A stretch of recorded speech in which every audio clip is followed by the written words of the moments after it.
Today, we're going to continue reviewing for the final exam. And we're going to pick up where we left off with number 71.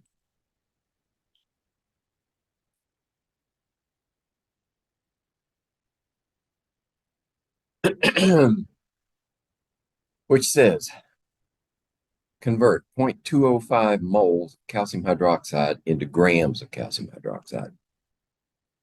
Right? 0.205 moles. Okay. Doesn't belong there. Into grams. This is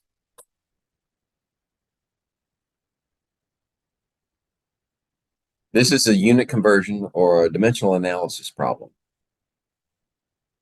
If we want to convert that from moles to grams, we can do it with one simple step. All right. You need moles on the bottom, grams on the top. Whenever you see that quotient of grams and moles, think molar mass. So the molar mass of calcium hydroxide is what's required. So calcium is 4008. Right, that's for the calcium. 2 oxygens. Right, there's your oxygens, and 2 hydrogens.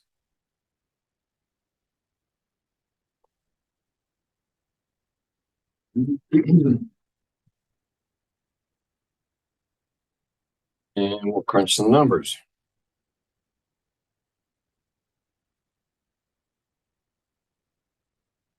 And this is 74.10 grams per mole.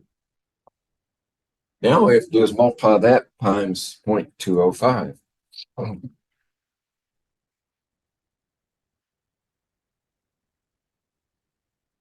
All right, now we have to decide how many decimals can we keep, how many significant figures.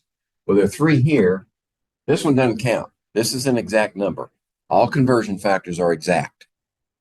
So 3 is our limitation. We're limited to this one right here. So that's 15.2 grams. Right? Moving on. 78.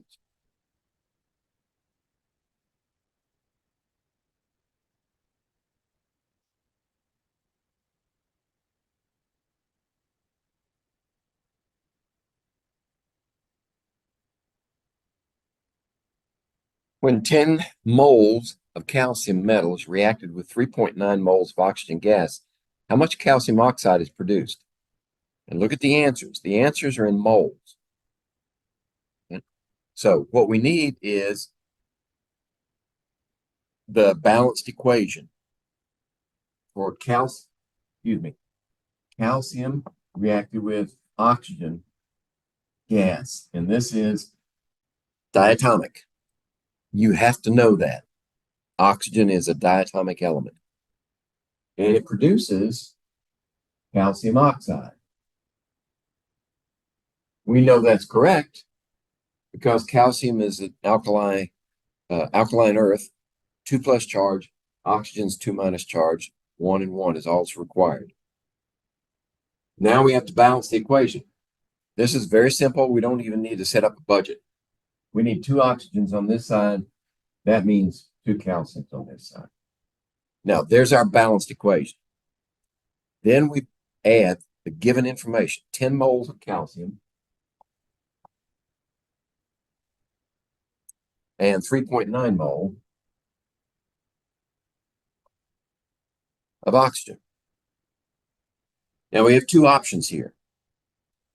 We need to find out which one is limiting. That determines the stoichiometric amount of calcium oxide that we'll produce. If we have 3.9 moles here, how many moles of calcium are required? Twice that much, right? So we need times 2 equals 7.8 moles of calcium are required. Okay. So that means we have leftovers.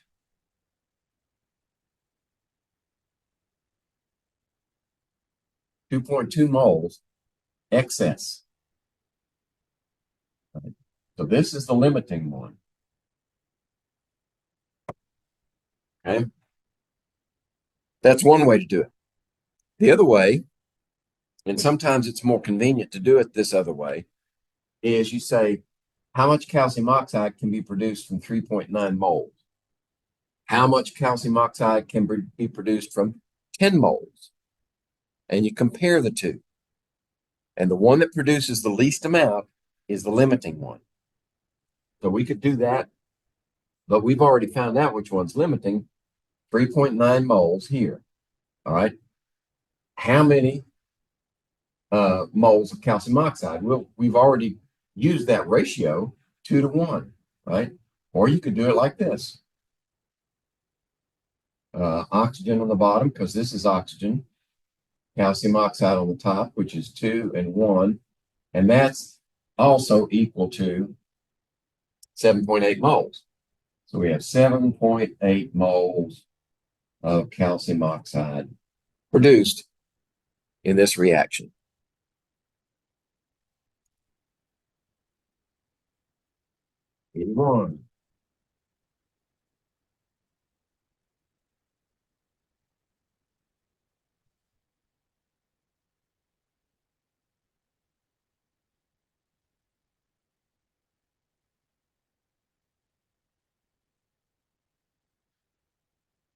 For the reaction, sulfur plus oxygen is sulfur trioxide. How many moles of sulfur trioxide can be produced from 7.2 grams of oxygen and excess sulfur?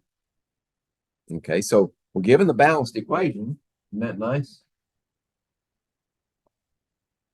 Plus oxygen gas, which is 3, yields 2 sulfur trioxide gas. Now, what else are we given? 7.2 grams of oxygen and excess sulfur. So we know that all of this is going to be used up. But we also know that if we're given mass, if we're given anything else but moles, we can't move. There's no way to move anywhere in this equation. If we have mass in this case, we need to convert oxygen to moles.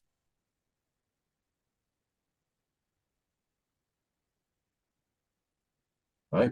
So what's the ratio here? 32 grams per mole. Why? Because each oxygen is 16 grams per mole, and we have 2 of them. So the molar mass of O2 is 32 grams. All right, 7.2 divided by 32. And this is, let's see, standard notation. Well, my calculator says 2.25 times 10 to the minus 1. And we can keep 2 significant figures, I believe. Yes. So we're going to have 2.3 times 10 to the minus 1. Or in standard notation, that's 0.23 moles of SO3.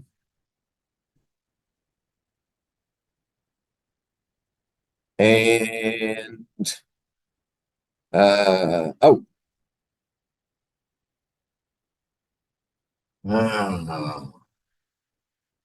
okay, my mistake. Actually, we were okay up to here. 2.25 times 10 to the minus 1 moles of oxygen. Now we have to convert that to sulfur trioxide.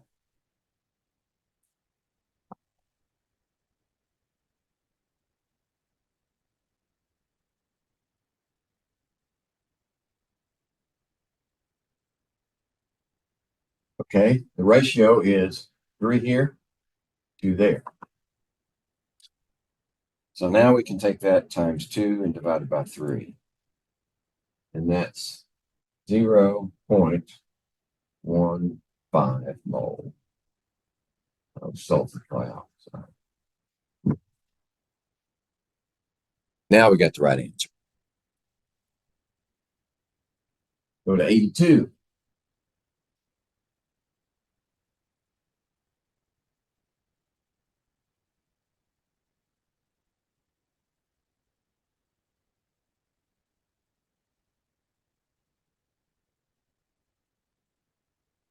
Consider the following unbalanced equation. How many moles of water are needed to react with 206 grams of Al4C3, aluminum carbide? Okay.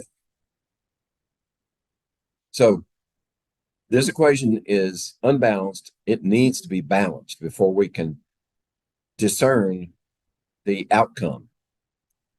So let's do that.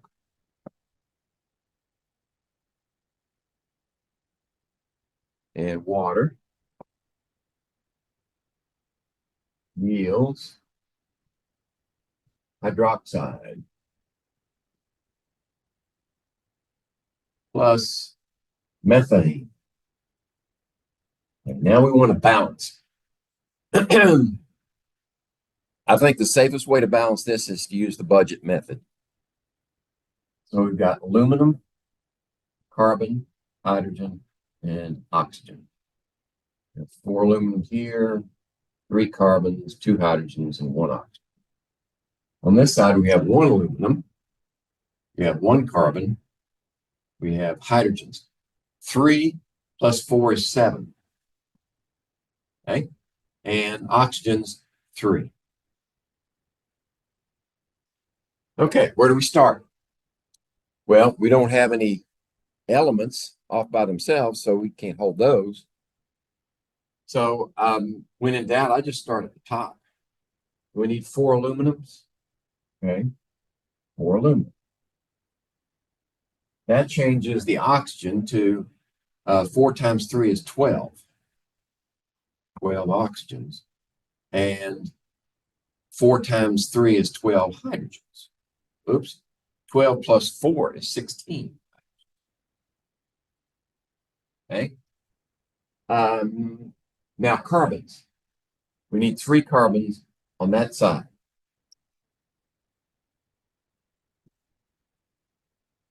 That changes the hydrogens. 12 plus 3 times 4 is 12 is 24 hydrogens. Okay. Now we need 24 hydrogens on this side, which would be, say, 12 times 2 is 24. And 12 times 1 is 12. Now we're balanced. Once you have your balanced equation, then you can do stoichiometry. So we're given 206 grams of aluminum carbide. 206 grams of aluminum carbide. And we're looking for moles of water needed. Okay. So in order to move from here to here, we need to change that to moles of aluminum carbide. So we have 4 aluminums, which is 2698, and 3 carbons, which is 12.01. And that'll be the molar mass of aluminum carbide.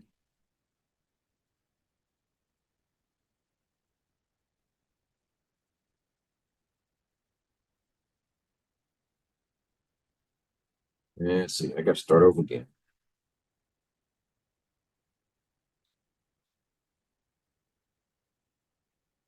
Here we go. 143.95 grams per mole. So we can convert 206 grams of aluminum carbide into moles. Grams on the bottom, moles on the top.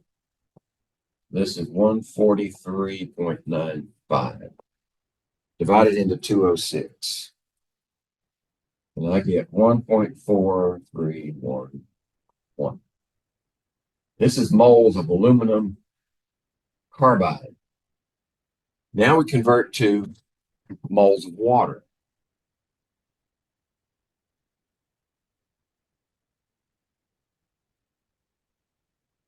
And we have 12 waters and 1 aluminum carbide.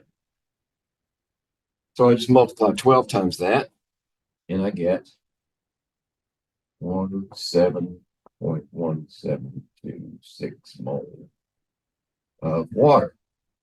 All right. How many of those figures can we keep? Significant figures. Well, we're starting with 3.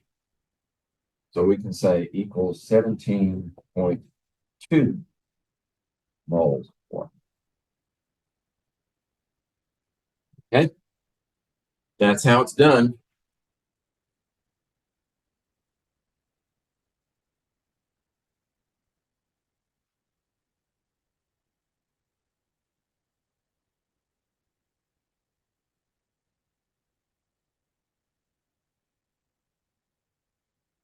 Next one, 84.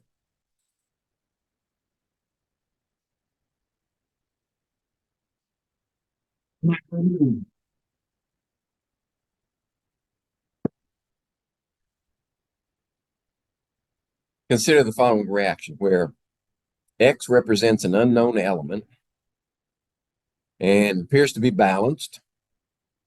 So we'll write that equation up here, 6x solid plus diborane B2O3, and that's also a solid, yep. And that yields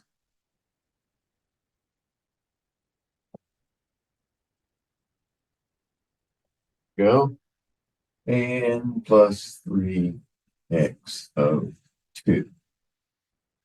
Yes. Okay.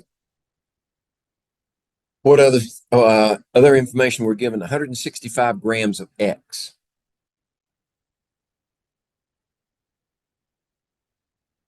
Okay. Reacts with diboron trioxide to produce 2.29 moles of B4X3. 2.29 moles. Okay. What's the identity of X? How do we determine the identity of any element? There are 2 ways. The definitive way is the number of protons, the atomic number. Do you think we can get that from this information? I don't think so. The other way is molar mass of the element, which is not as reliable, but it's fairly reliable. So in order to get the molar mass, which I abbreviate molecular weight, we need mass per number of moles. Now, do we have either one of those yet? Yeah, got this one right here. That's the mass of X. What we need to find out is how many moles that represents. So if we know that we have 2.29 moles of this compound, we can convert it to that many moles. 2.29 moles of B4X3. And we're going to convert that to X. And the ratio is 6 here and 1 there.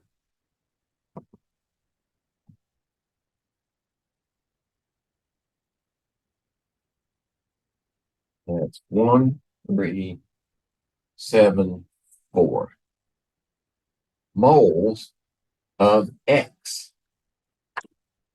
Okay. So we have the mass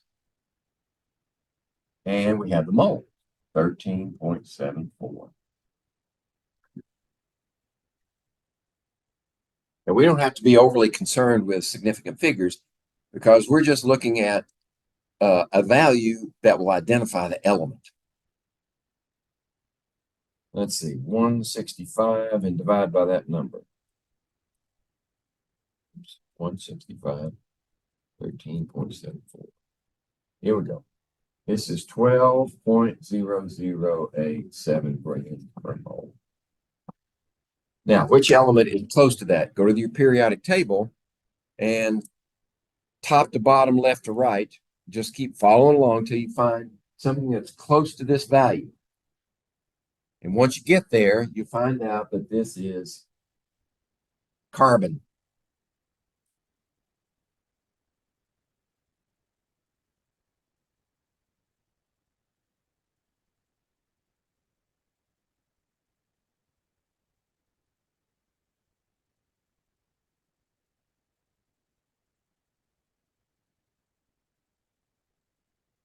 Okay.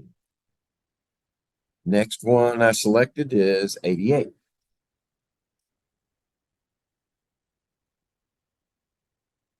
Consider the reaction.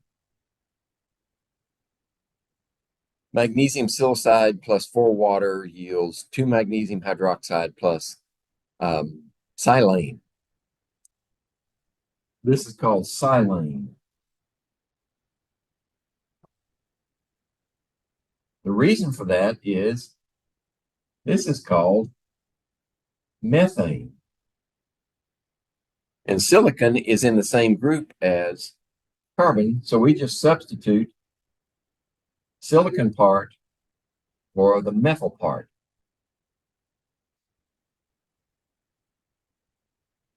You don't need to know that to solve the equation, but you can impress your friends at parties.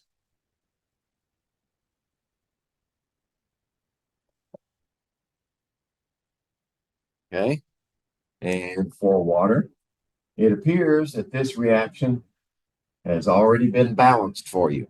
And you can check it, right? Just check how many elements, how many atoms of each element are on each side. Be sure that they balance.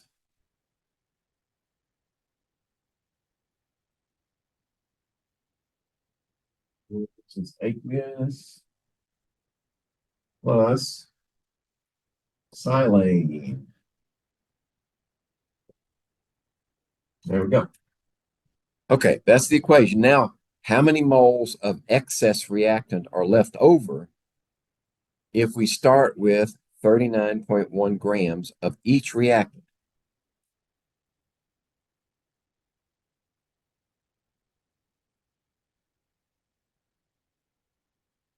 We want to know what's left over. We're not told which one's excess. We have to determine that ourselves. Then we have to determine how much of that is required and subtract that from the total, and that'll give us the number of moles that are left over. So we have to convert this first to magnesium, which is 2431, and 1 silicon, which is 2809. Okay, so this gives us the molar mass of magnesium silicide.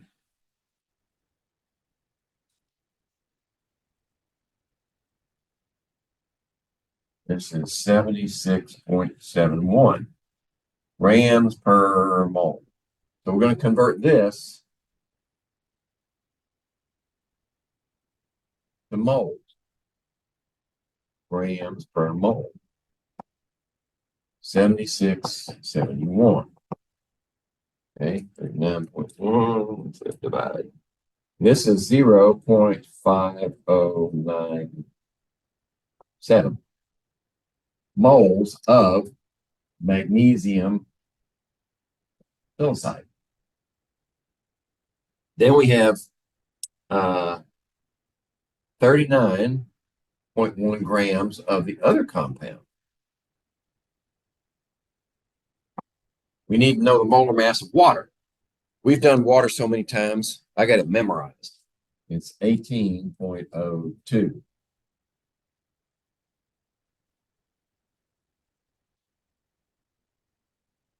That's 2.1698 moles of water. Okay, how do we determine which one's excess? Well, I would suggest converting this one into how much water would be required. So we have this many moles of that one. We convert this one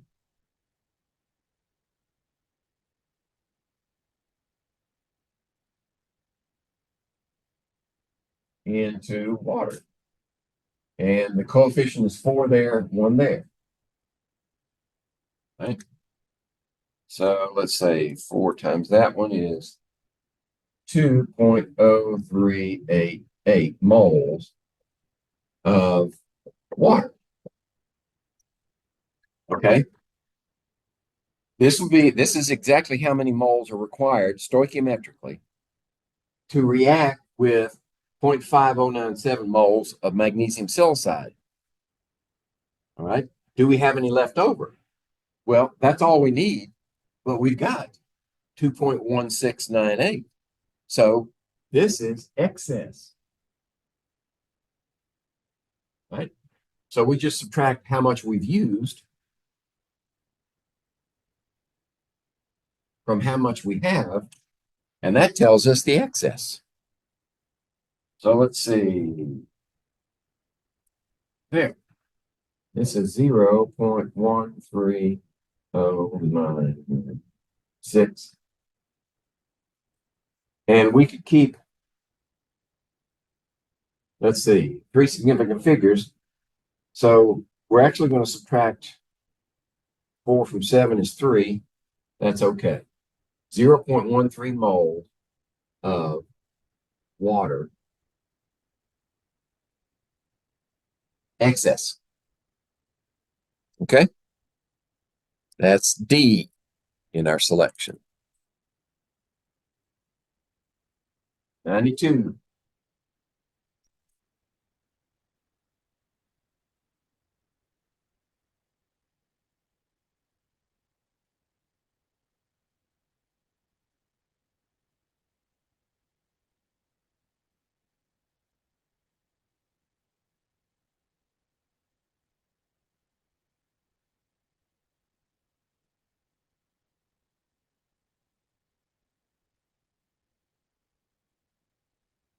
Okay. Fe3O4 reacts with carbon monoxide according to this equation.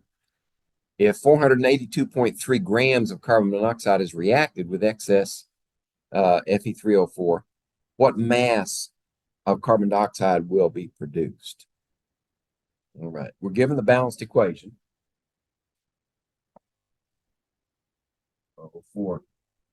Notice I didn't try to name Fe3O4.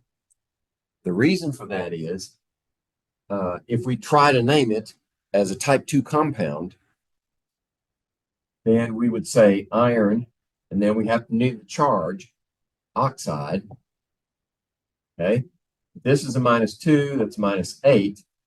And that means that this charge would be 8/3. There's no Roman numeral for that. That's because Fe3O4 is a composite compound. We believe that it's actually Fe2O3 plus FeO. So it's a combination of iron 2 oxide and iron 3 oxide.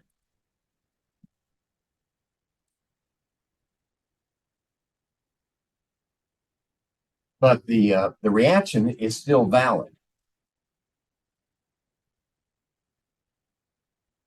Let's see, 4 carbon monoxide yields what? 4 carbon dioxide plus 3 irons. Okay. So if you're, excuse me, 482.3 grams of this one. Okay. And this is excess.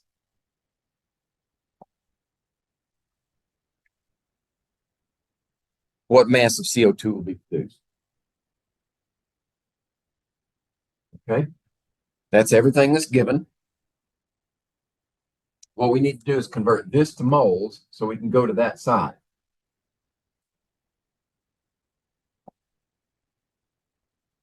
So we need molar mass of carbon monoxide. And that's 12.01 for carbon and 16 for the oxygen. 1082, 2801. There we go.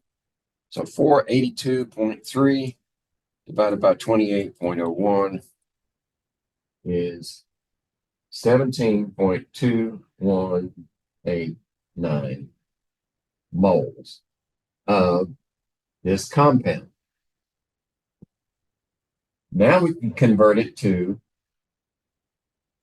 oh, excuse me, that's not right.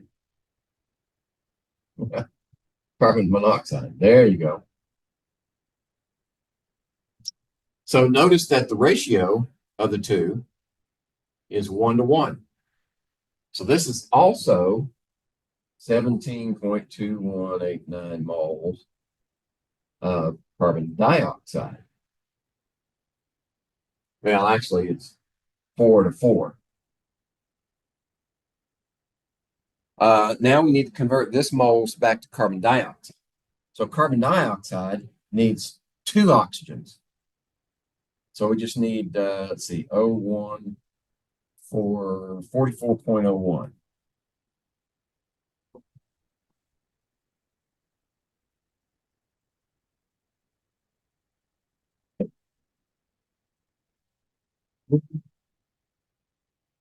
And we get 75.78016 grams of CO2, and we can keep 4 significant figures. So we have 75.78 grams. Oops. Sorry. My mistake. Decimal point should be here. 757.8 grams. There we go.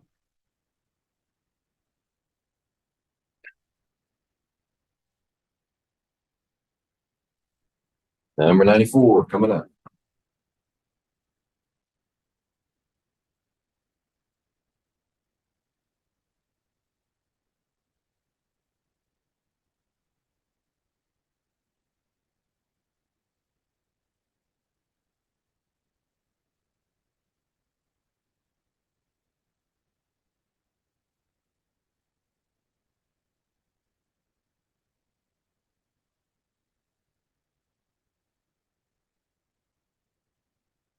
A 0.216 gram sample of sodium chloride, and you're given the molar mass, is dissolved in enough water to make 5.2 milliliters of solution. Calculate the molarity.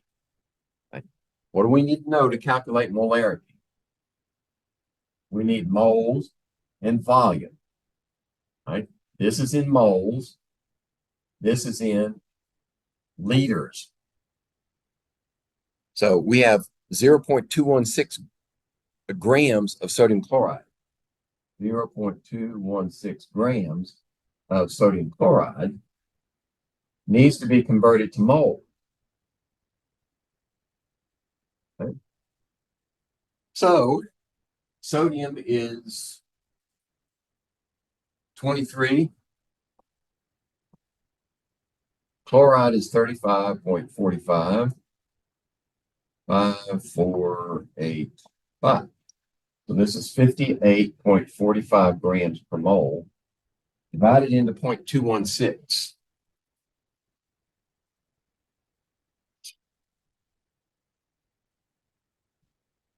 And that's 3.695 times 10 to the minus 3 mole. Now we need volume. The volume we're given is 5.2 milliliters. That needs to be liters. Here's the way I do it. What does milli mean? Milli means 10 to the minus 3. There you go. So this is that. So now we can calculate the molarity.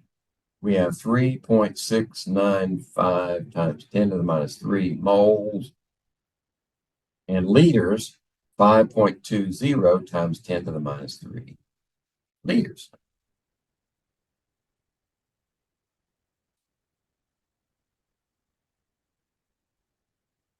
And I get 0.71067 molar.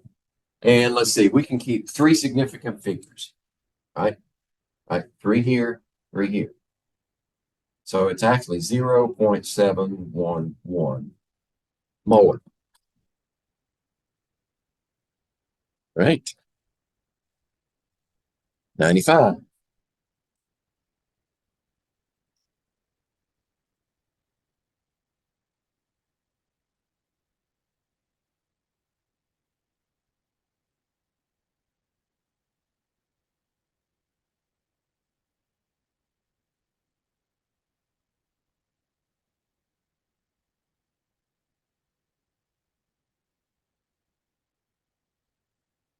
For the titration of sulfuric acid with sodium hydroxide, how many moles of sodium hydroxide would be required to react with 1.5 liters of 0.5 molar sulfuric acid to reach the endpoint?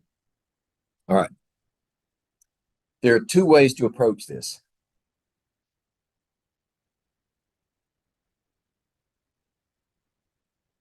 And I think at this point, let's use the balanced equation.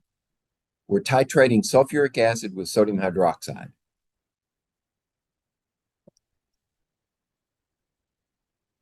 Okay. With sodium hydroxide. And when you titrate an acid with a base, what do you always get?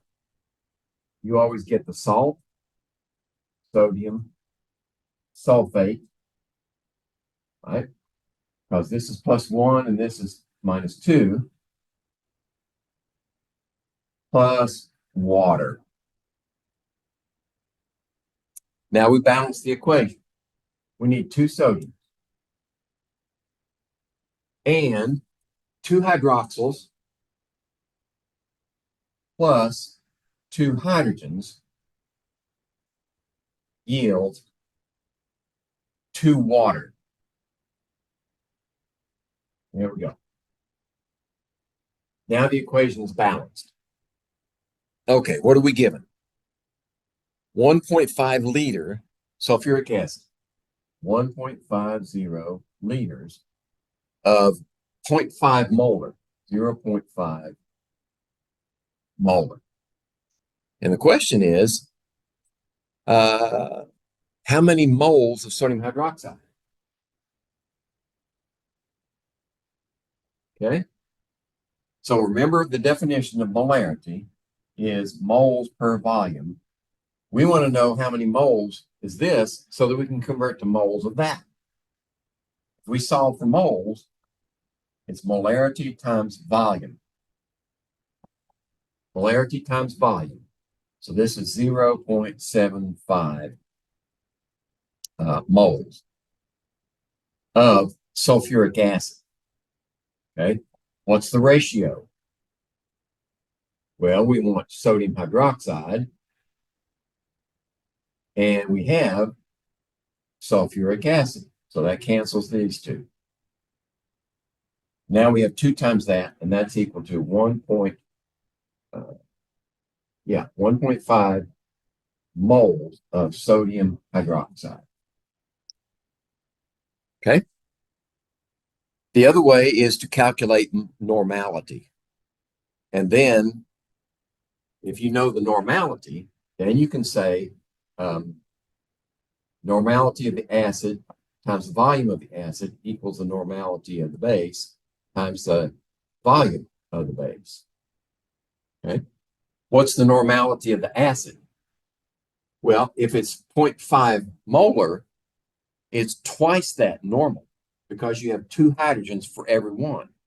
So the normality here is 1 normal times a volume of 1.50 liters. And the normality of the base is, oh, we don't know that, do we?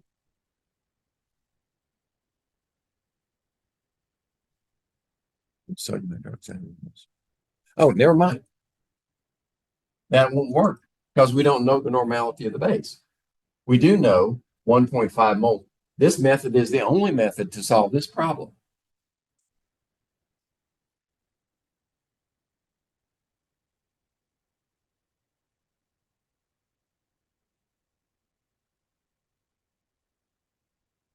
All right. In that case, 96.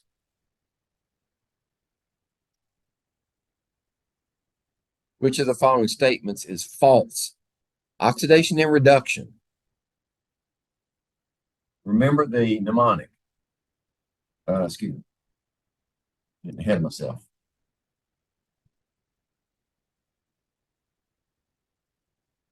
Already. Oxidation is loss of electrons. Reduction is gain of electrons. So now let's see which one of these is false. A, B, C, D, and E.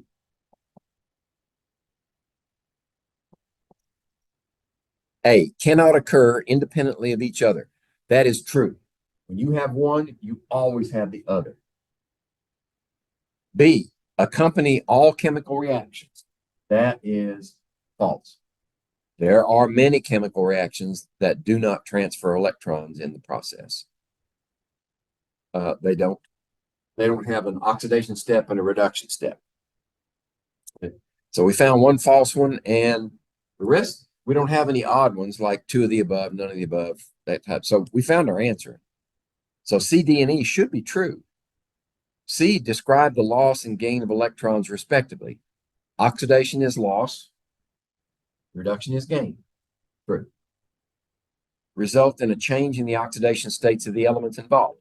It's also true. And it always happens when an alkaline metal and a halogen react. That is always true. Yeah. Say sodium reacting with chlorine, right? Alkaline metal and a halogen. What do they produce? Sodium chloride. Right. Do those. All right. So we found the answer. B is the answer.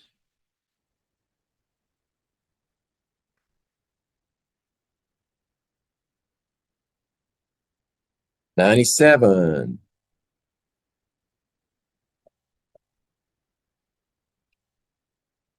You have 3 liters of 3 molar solution of sodium chloride, called solution A. You also make 2 liters of a 1.84 molar silver nitrate, called solution B. You mix these solutions together, making solution C.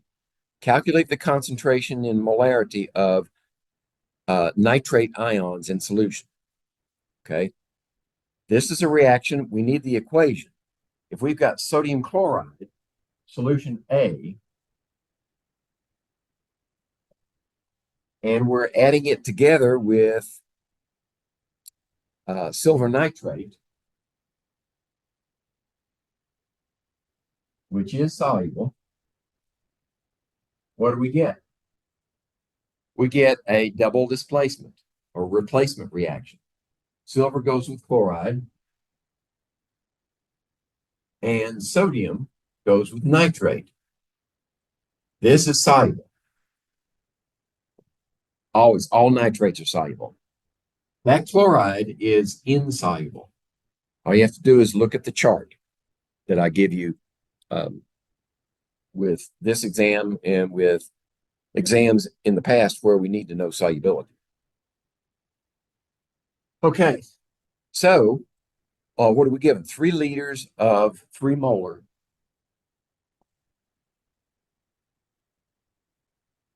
sodium chloride. 2 liters of 1.84 molar silver nitrate. Mix them together. All right, what's the concentration of nitrate? What is nitrate in this reaction? Nitrate is a spectator. Notice nitrate is soluble here and it's soluble there. You've got the same nitrate ions, the number of moles of nitrate ions in solution B as you do in the mixture. The only thing that changes is the volume. So how many moles of nitrate do we put in there? Well, molarity times volume is, let's see, 3.68 moles of silver nitrate. And since you have one nitrate for every mole of compound, this is also 3.68 moles of nitrate ions. Okay? So, how do we calculate the concentration? Moles per volume. We have the moles. We need the volume. What's the volume? The volume is 3 plus 2, 5 liters.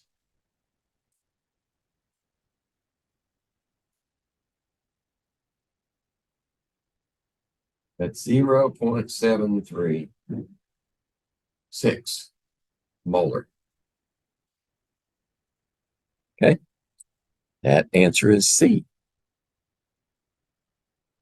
I wonder if we have any more using sodium chloride and silver nitrate. Let me do a quick check.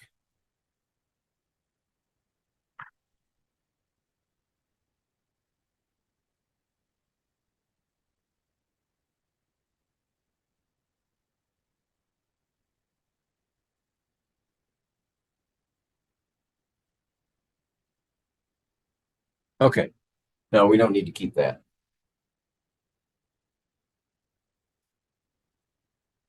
But I could very easily ask you to determine how much silver chloride is produced, what mass of silver chloride. You would then need to determine, based upon the total moles of each, which one is limiting, translate that into moles of silver chloride, and then convert that to mass using the molar mass. That's another option for this problem.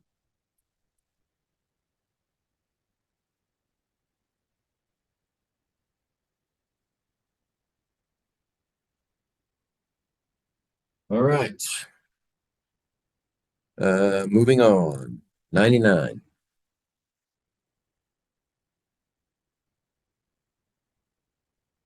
Which statement is true of the following reaction? Let's see. We have 2 potassium plus copper 2 chloride yields 2 potassium chloride plus copper metal. Okay. Look at the answers. We're looking for oxidation reduction. So we need the oxidation states of each of these. This one is 0. That's an element. This one's 0. This one is an alkali metal. So this one has to be a -1.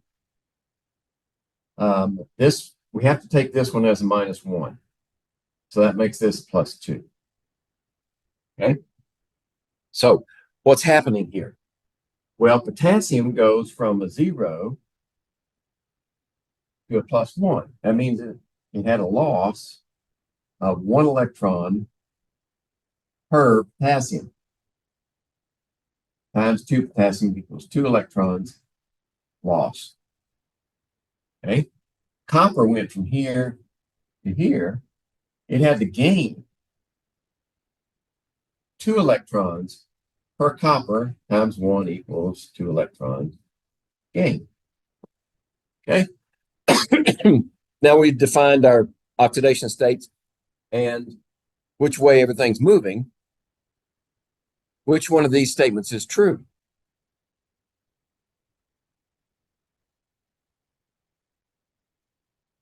The first one says potassium is oxidized. Is potassium oxidized? A loss of electrons Yeah, potassium is oxidized. This is reduction. Right? So this one is true. How about B? Potassium is reduced. Well, you can't have it both ways.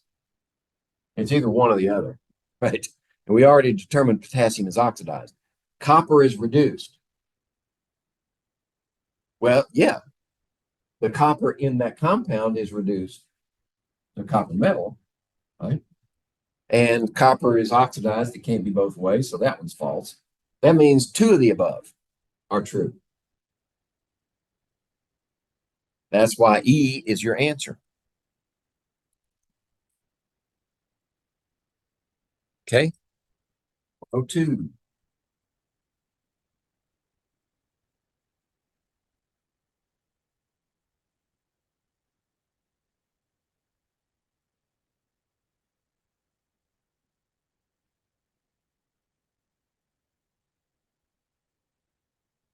In which of the following does nitrogen have an oxidation state of +5? All right. B, C, D, and E. So first compound is HNO3, then NO2, then N2O, NH4, Cl, and NaNO2. Okay. If three, this is a -2, so that's a -6. But that's a +1, so that's -5. That means nitrogen must be a +5. There's our answer. But in case I decide to be tricky and change it to not +5, but +2 or something like that, then we ought to do them all. If this is a -2, -4, this is a +4. Okay. This is a -2, then each one of these must be a +1 to balance it. This is a -1. This would be a +1, which would be +4. So +4 and -1 equals a +3. This is a -3. And this one is a +1. And this is 2 times -2 is a -4. So together, that's a -3. This is a +3.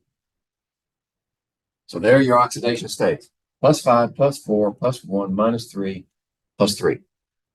And if you look at your periodic table that I give you, in the box where there's nitrogen, in the upper right-hand corner, you see, looks like charges.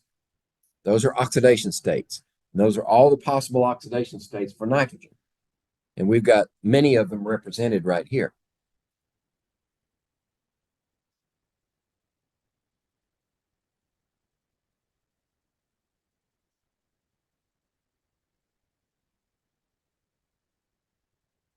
All right, 103.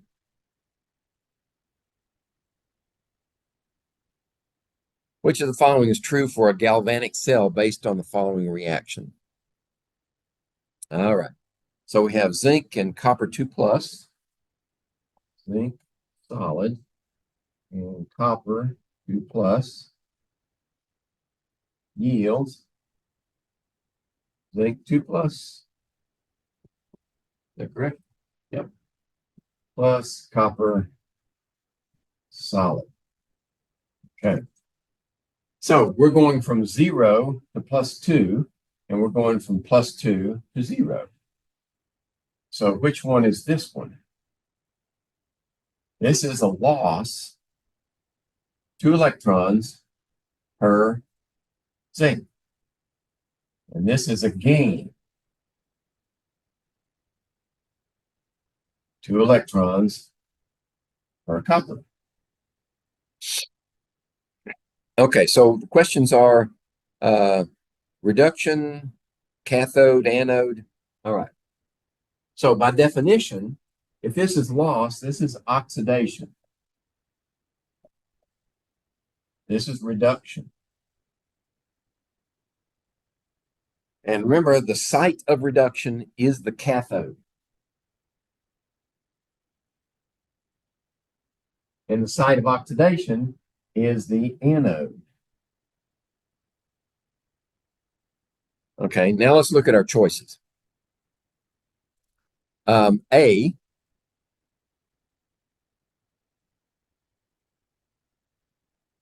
says zinc is being reduced. No, zinc is being oxidized. All right, so that's false.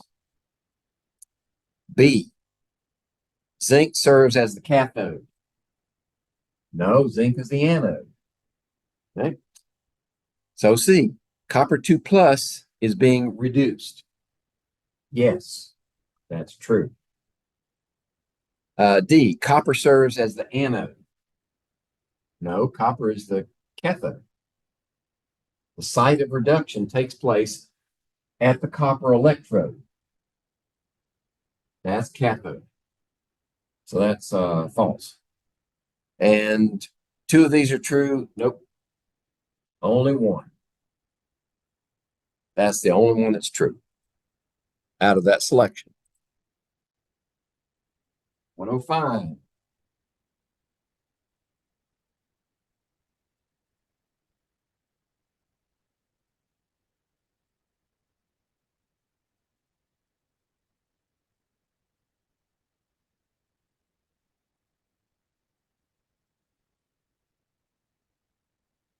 The total mass of a solution is 184.8 grams.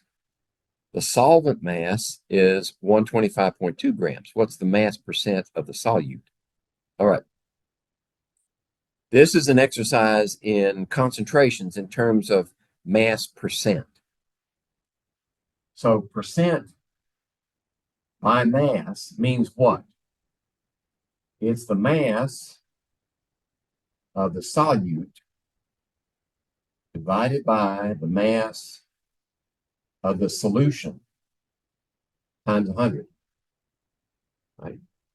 So we're given the mass of the solution is 184.8 grams. Okay.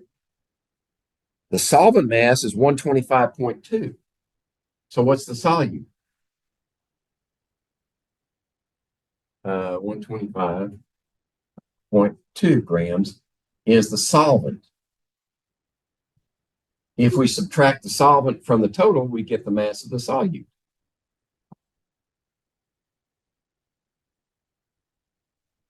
So this is 59.6 grams. 59.6 grams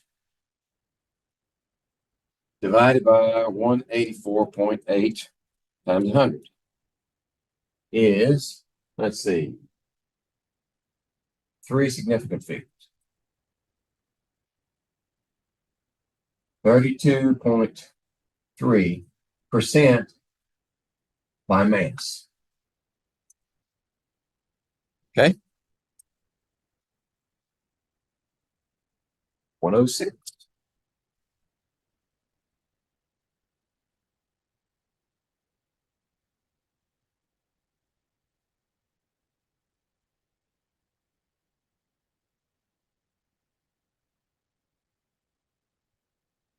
Which of the following statements is true of electrolysis?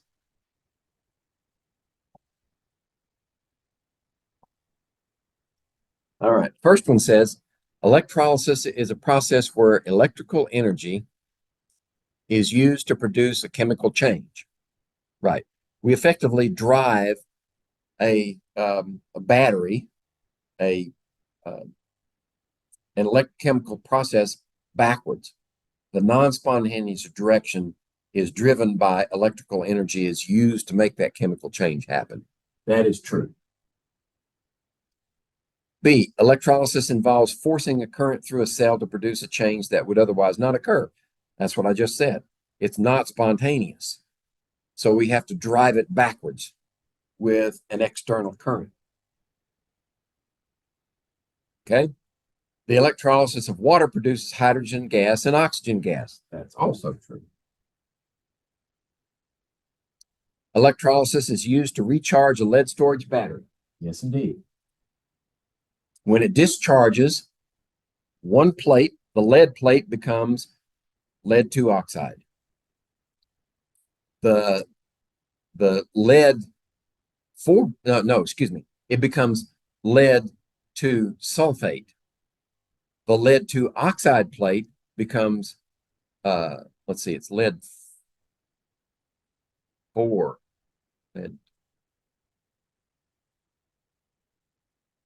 Lead 4 oxide plate becomes lead 2 sulfate. So they both produce lead 2 sulfate. And then when we run electricity through them in the opposite direction, it converts them back into the lead plate and the lead 4 oxide plate. So that is true. So all of them are true.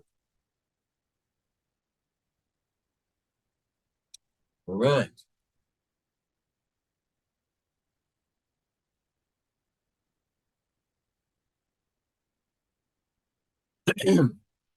The oxidation state of chlorine in ClO3 minus. Okay, in this case, we go to our rules for oxygen. Oxygen's -2 times 3 is -6. But we want to be sure there's a negative left over. We only want to neutralize 5 of those minuses. So this is +5. Okay, that's E. 108. The oxidation state of oxygen. Trick question. Elements are always 0. 109. Oxidation state of sulfur in potassium sulfate.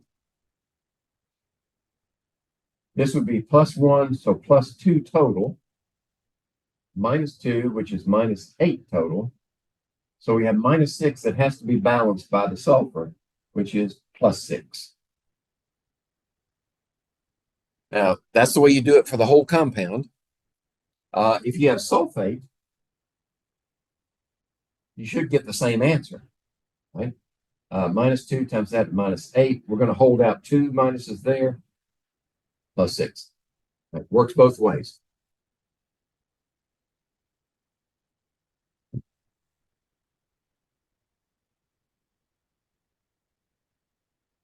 Let's see, 110.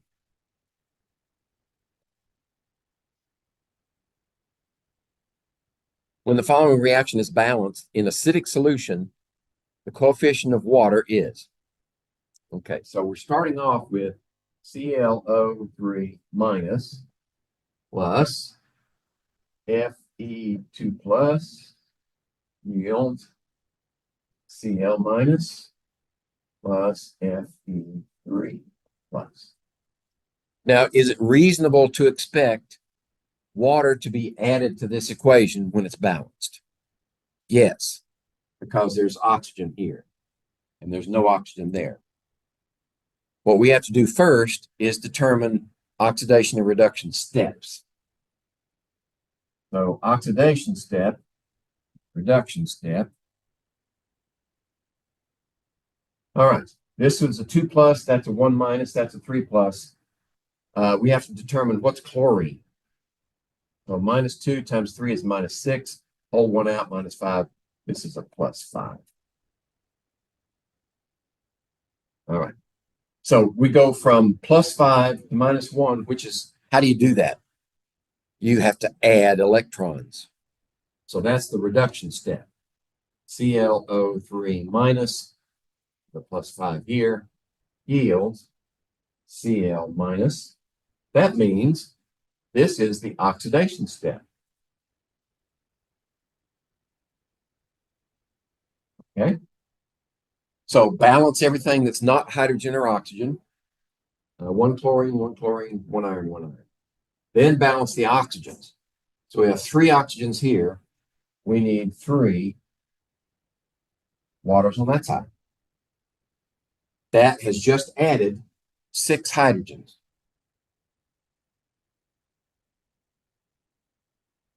And there's where we get the acid conditions right there. Okay. Now we do electrons. So if this is oxidation, electrons go on that side. Okay. In reduction, electrons go on this side. So how many electrons did we actually add? Well, to go from +5 to 0 is 5 electrons. And then one more is 6 electrons. 6 electrons added. Okay. Now we need to balance electrons. Just multiply this whole thing through by 6. 6, 6, and 6. Now we can, well, we could add it together, but we already know what the answer is. Right? The answer is 3 waters because there are no waters on this side. So that's all the waters you have. The coefficient for water is 3. Okay.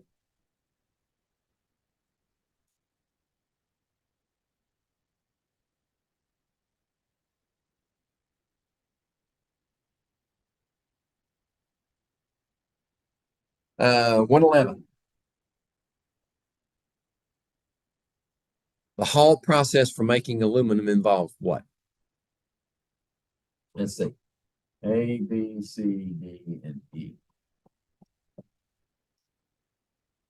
So the Hall process is an electrolysis, right? We're driving a reaction in reverse to produce aluminum metal from the bauxite, aluminum oxide.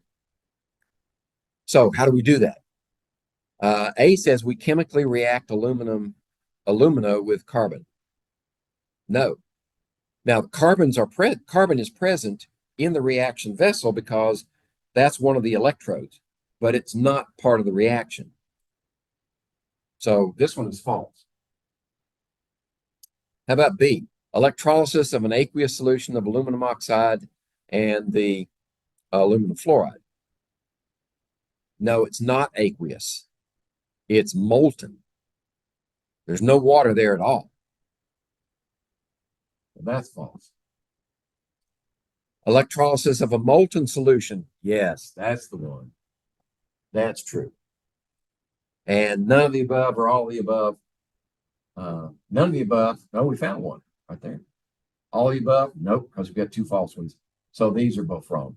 C is the only correct answer for 111. 112.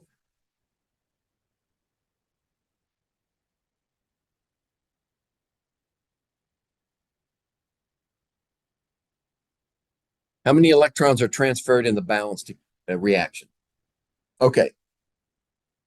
The problem is telling us that this is a balanced reaction. We want to know how many electrons are transferred. Why would we need to know that? If we've got the balanced equation, well, if we're going to calculate the voltage, the electrical potential for the cell, we would also need to know concentrations and the number of electrons transferred in order to use the Nernst equation. Wait a minute. Did we even study the Nernst equation? Hold on a second.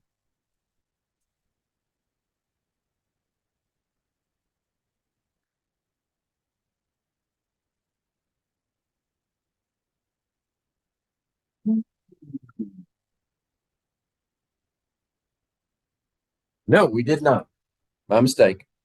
You have not been introduced to the Nernst equation, so even though that's a valid explanation, you don't need to know it for this course.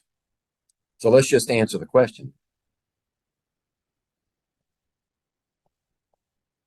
And 12 hydrogens plus 10 iodides yields 5 iodine plus chlorine plus 6 water.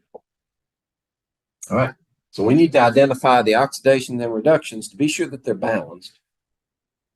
All right. We did this one before. I think it's a +5. Yeah, that's +5. That's +1, -1, 0, 0, -2, and +1. Okay. So the chlorine goes from +5 to 0. That's a gain of 5 electrons per chlorine times 2 chlorines equals 10 electrons. Now let's be sure it matches. This is going from -1 to 0, which is a gain, a loss, pardon me. A loss of 1 electron per iodine times how many iodines? 10 equals 10 electrons. So 10 electrons are transferred in this process.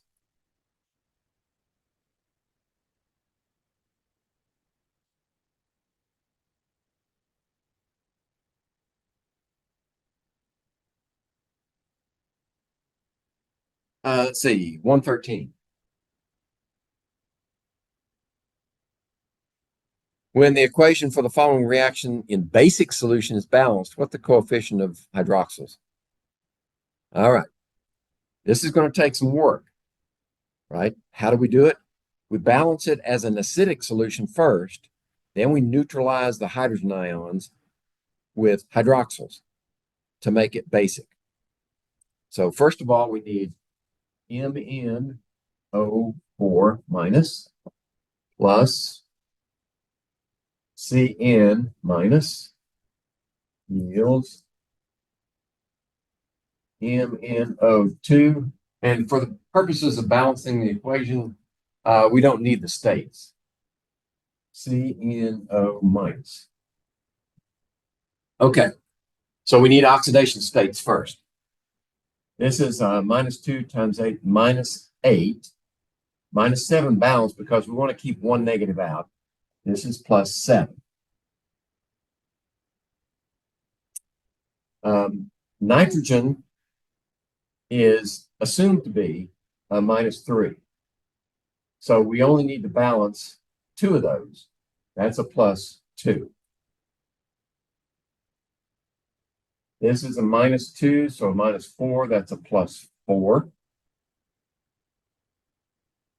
And this is a -2 and a -3, which is -5, but we only need to balance that one, so it's a +4.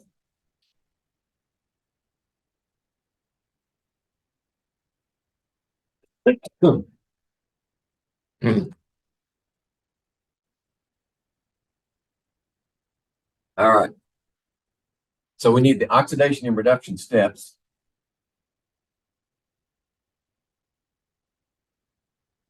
Let's see, we go this manganese to that manganese. We had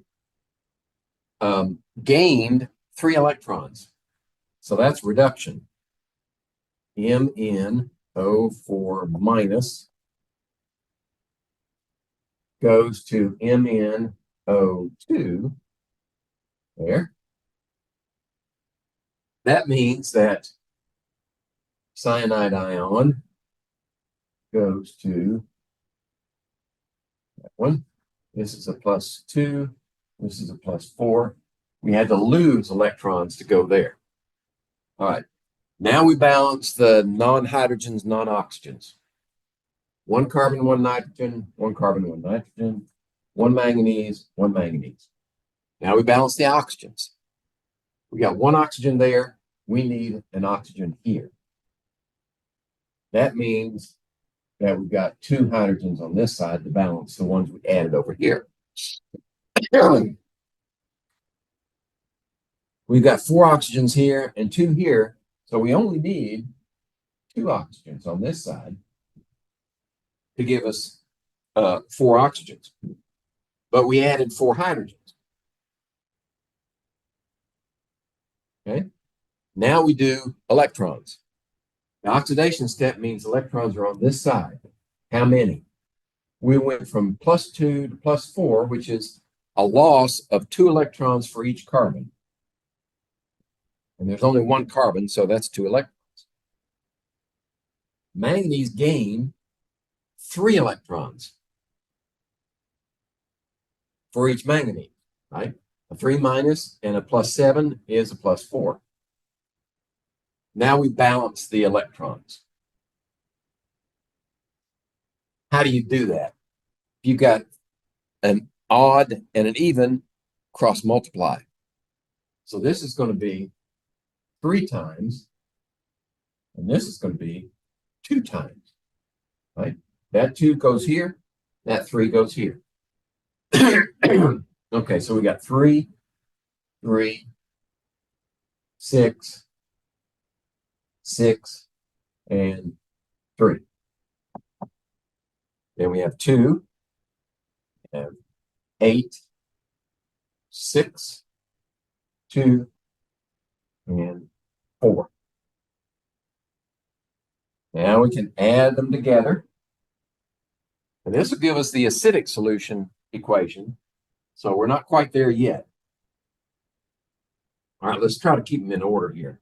This is 2 manganese 7, or the manganate ion, excuse me, manganate ion. Okay. Then I want cyanide, which is 3. That should be a minus. Let's see, did I do that? Yes. Okay. Then on this side, we have 3 waters. Okay. And we have 8 hydrogens. The electrons are going to cancel. Now on this side, we have MnO2, MnO2, manganese dioxide. Actually, manganese oxide. Manganese 4 oxide is the correct name. How many do we have? 2. Then we have 3 CN. Messy. We have 3 CNO minus. Then we have 4 water. And we have 6 hydrogens. Okay. So normally what we would do is cancel common species on both sides. But in this case, we only need to balance the hydrogen ions. So I'm just going to do the hydrogens first. So those 6 cancel out 6 here. That makes that 2. Now we're going to do add the base. So 2 hydroxyls on this side and 2 hydroxyls on that side. This equals 2 water plus the 3 waters. Okay. And on this side, we have 4 water. So 5 waters on that side, 4 on this side. That means we only have 1 water left. That's gone. That's gone. And we have 2 hydroxyls on that side. So what's the question? What's the coefficient of hydroxyl? It's 2. 2.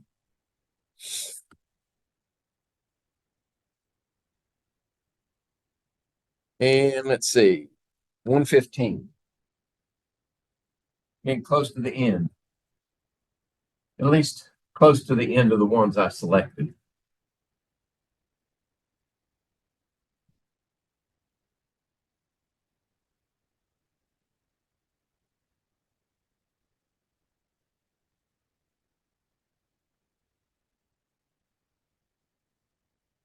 $115.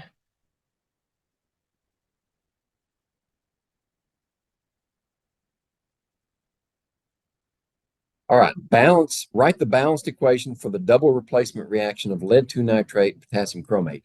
In this case, you've got to be able to write the compound from the name. Right? If you never learned how to do that, then you might as well just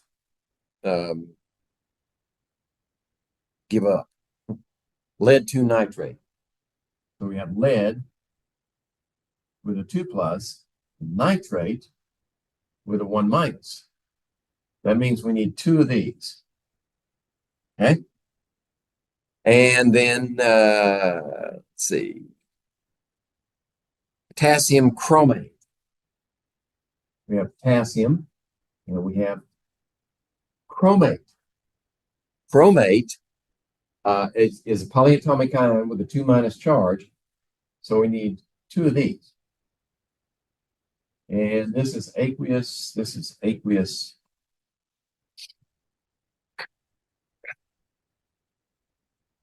And what do we get? Well, the question tells you it's a double replacement. So we have potassium goes with nitrate, which is soluble. And chromate goes with lead, CrO4. This is a 2 minus and a 2 plus, so we only need 1 and 1. And this is a solid. Okay? Now we balance the equation. The nice thing about these replacement reactions is the polyatomic ions remain the same on both sides. Right? So we can use them as balancing elements, balancing groups. So if we have 2 nitrates here, we need 2 nitrates here. 2 nitrates, now we need 2 potassium. We got 2 potassium. And we got 1 chromate, 1 chromate, 1 lead, 1 lead. That's balanced. We only needed that 1 coefficient change to balance this equation. But as far as you're concerned, the key is being able to write those compounds from the names. That's the whole point of this question. And any one of these other questions would also fall under that. I didn't mark them off, but it might be well to, well, here's one. Might be well to take a look at some of those. 124. We don't have time to do all of them. So 124. And what does it say? Write the balanced equation for the reaction of aluminum oxide and carbon monoxide gas. Aluminum oxide. That's a type 1 compound. That's always 3 plus. Oxygen is always 2 minus. So we have a 3 and a 2. Aluminum oxide plus carbon monoxide.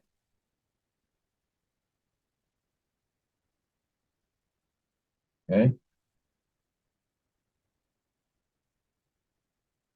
All right, to yield what? There's aluminum metal and carbon dioxide.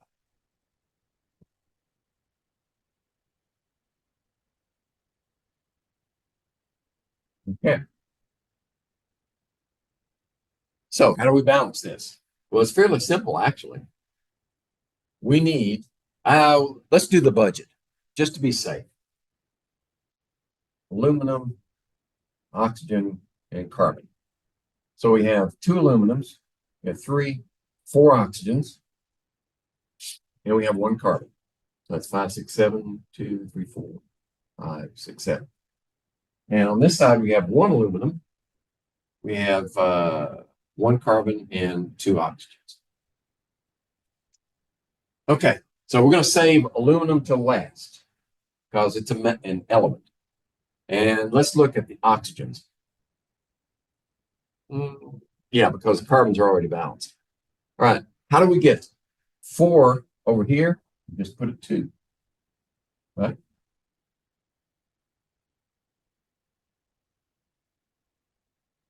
Yeah, that gives us 4 oxygens. It gives us 2 carbons.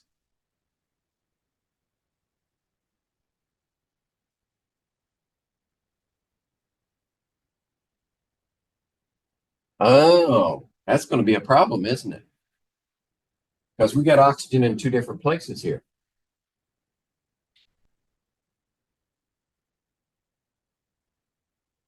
All right. Let's go ahead with it, see if it works. Now we need 2 carbons here. right? I do. That gives 2 plus 3 is 5 oxygens. All right, we got to balance the oxygens. How do you get the 5 oxygens? Excuse me. How do you get to reconcile 4 and 5? Well, what if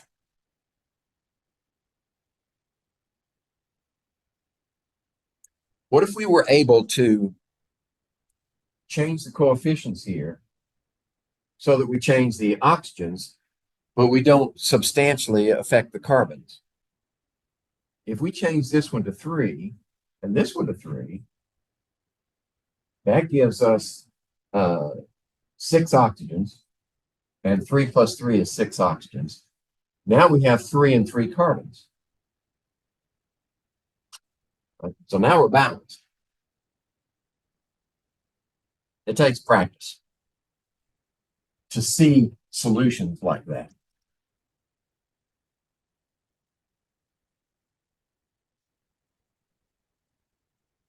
All right.